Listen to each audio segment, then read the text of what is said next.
ஓம் செல்வபூரணியே போச்சு. இந்த பதிவு யாருக்கு அப்படின்னா, வாட்டர்மெலான் தர்பூசணி அவர் வீடியோ போட்டுருந்தாரு, கொஞ்ச நாளாக போட்டுட்ருக்காரு. அவருக்கு தான் அந்த பதிவு.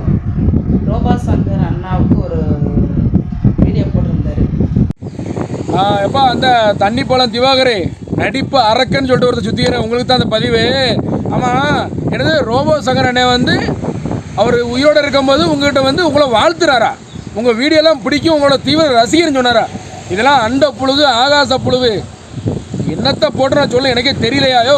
இந்த மாதிரிலாம் போய் சொல்லாதீமையா. இதே மாதிரி இருக்கும்போது இந்த மாதிரி நீங்கள் சொல்ல முடியுமா? பொய் சொல்ல முடியுமா? நீங்களே சொல்லுங்கள். அவர் இருக்கும்போது இந்த மாதிரி பொய் சொல்ல முடியாது. அதனால தான் அவர் போனதுக்கப்புறம் சொல்லி திருப்பி ட்ரெண்ட் ஆகலாம் பார்க்கிங்களா. மக்கள் ஒன்றும் முட்டாள் கிடையாது. எங்கள் மக்கள் எல்லாருமே அதி புத்திசாலி. எந்த அளவுக்கு உங்களை ஏற்றுனாலும் அந்த அளவுக்கு உங்களை இறக்கியாச்சு.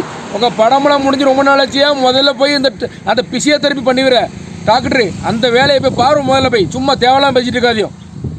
அது எப்படின்னா, அவருக்கு இந்த மாதிரி மறைவுன்னு சொல்லி இரங்கல் போட்டிருந்தாரு. அதை சொல்லிட்டு அட்டன் ஸ்பாட்டில் என்ன சொல்கிறாருன்னா, அதாவது வாட்டர்மெலானோட ஃபேனாக ரோபா சங்கர் அண்ணா இதெல்லாம் நியாயமா? அவர் உயிரோடு இருக்கும்போதே இந்த வார்த்தை வரல, ஆனால் இப்போ சொல்கிறாரு. இதெல்லாம் எங்கே போய் முடிய போகுதுன்னு தெரில. யாருமே மன்னிக்க மாட்டாங்க. அவர் உயிரோடு இருக்கும்போது சொல்லாத வார்த்தை இப்போ எப்படி சொல்ல வந்துச்சு? கடவுளுக்கே அடுக்காது.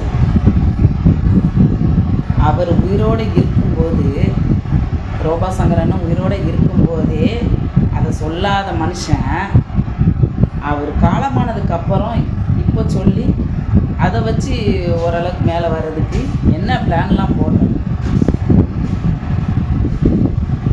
என் தாய் எனக்கு மேலான அன்னபூர்ணியும் சும்மா விட மாட்டா, இந்த செல்வ பூரணியும் சும்மா விட மாட்டேன்.